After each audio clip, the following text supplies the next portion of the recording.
কমেন্টসটা এমন, কোন এক শুভাকাঙ্ক্ষী আমাকে এই কমেন্টসটা করেছেন, ম্যাডাম, লিঙ্গ পর্যাপ্ত শক্ত হয় না, দ্রুত বীর্যপাত হয়ে যায় এবং সহবাসে অনিচ্ছা।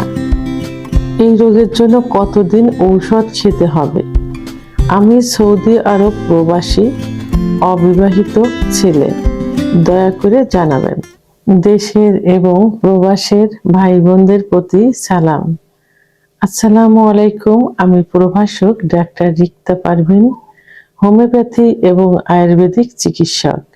আজকে এমন একটা কমেন্টস নিয়ে আলোচনা করব যে কমেন্টসের যে বিষয়টা, সেই বিষয় নিয়ে অনেক যুবক, বিবাহিত অবিবাহিত, এই কমেন্টসটা করে থাকে এবং জানতে চায়। ধন্যবাদ ভাইয়া, খুব সুন্দর একটা কমেন্টস করার জন্য।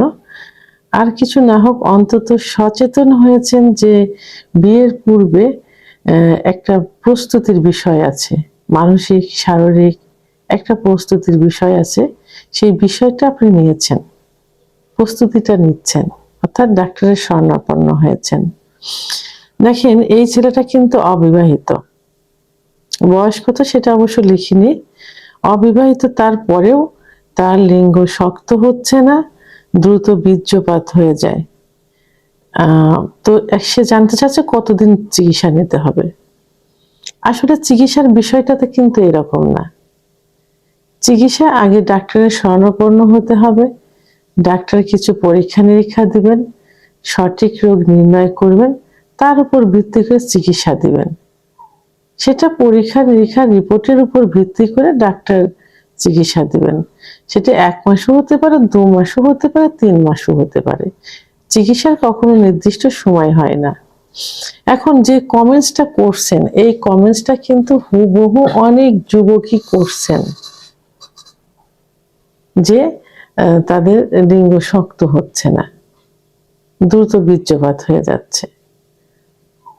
তো এখন আসলে পুরুষের সেক্স যে হরমোন, টেস্টোস্টেরন হরমোন, এই হরমোনটা কিন্তু 30-এর পরে যে কমতে থাকে, এর আগে 30-এর আগে যে সেক্সের উপর যে অত্যাচার করা হয়, অর্থাৎ যৌন যে অত্যাচার করা হয় কিছু কিছু, যেমন হস্তমৈথুন, অতিরিক্ত হস্তমৈথুন, দীর্ঘদিন হস্তমৈথুন, বিছানায় ঘর্ষণ, স্বপ্নদোষ, অতিরিক্ত যৌন মিলন, অতিরিক্ত স্বপ্নদোষ, আবার সমকামিতা ইত্যাদি কারণে, এবং 30-এর পরে যে কিছু রোগ, যেমন ডায়াবেটিস, উচ্চ রক্তচাপ, হার্টের সমস্যা, কোলেস্টেরল ইত্যাদি থেকে থাকে, এবং বিভিন্ন ওষুধের পার্শ্ব প্রতিক্রিয়া, পর্যাপ্ত ঘুম না হওয়া, পানি না খাওয়া, মানসিক দুশ্চিন্তা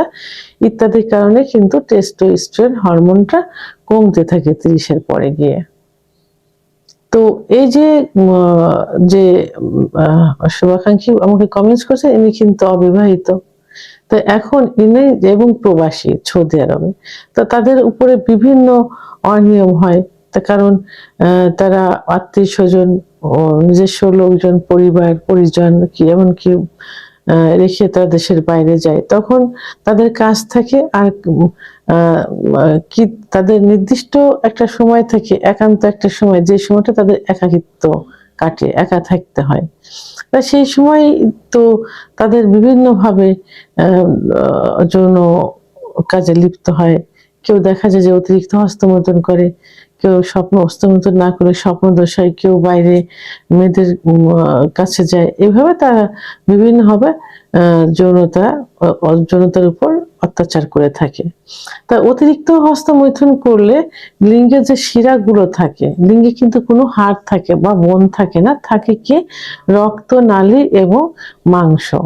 এই রক্তনালীর ভিতর দিয়ে যত রক্ত চলাচল করবে, লিঙ্গ তত বড় হবে, মোটা হবে। কিন্তু এই যে অনিয়মের কারণে শিরাগুলো সংকুচিত হয়ে যায়, যার ভিতর দিয়ে লিঙ্গ রক্ত চলাচল করতে পারে না। যখনই রক্ত চলাচলে ব্যাঘাত ঘটে, তখনই লিঙ্গ শক্ত হয় না, নরম হয়ে থাকে, আগামোটা গোড়া চিকন, অনেক সময় রগগুলো ভেসে থাকে ইত্যাদি হয়ে থাকে। তো এখন এই যে লিঙ্গ শক্ত না হওয়ার জন্য এইটা দায়ী। তাহলে ব্লাড সার্কুলেশনটা বাড়াতে হবে। এখন ব্লাড সার্কুলেশনটা বাড়াতে হলে কি করতে, অবশ্যই ডাক্তারের শরণাপন্ন হতে হবে। ডাক্তার চিকিৎসা দিবেন। আবার এদিকে দ্রুত বীর্যপাত, সেক্স হরমোন কমে যাওয়ার কারণে এইগুলো হয়ে থাকে। তাহলে এখন ডাক্তারের শরণাপন্ন হয়ে ডাক্তার সঠিক রোগ নির্ণয় করে সেক্স হরমোন বৃদ্ধি করার ওষুধ দিবেন, ব্লাড সার্কুলেশন বৃদ্ধি করার ওষুধ দিবেন। এইগুলো সঠিক রোগ নির্ণয় করে সঠিক চিকিৎসা দিলে এই দ্রুত বীর্যপাত অর্থাৎ উত্থানজনিত সমস্যা, লিঙ্গের খর্বতা, ইচ্ছা না হওয়া, যেমন এই শুভাকাঙ্ক্ষী লিখেছেন তার সহবাসে ইচ্ছা হয় না। ইচ্ছা ওটা কোথার থেকে আসে? ইচ্ছা শক্তিটা কিন্তু নার্ভের থেকে আসে, অর্থাৎ ব্রেনের থেকে আসে। ব্রেনের কার্যকরী ক্ষমতা যখনই কমে যায় তখনই কি হয়, ইচ্ছার শক্তি কমে যায়।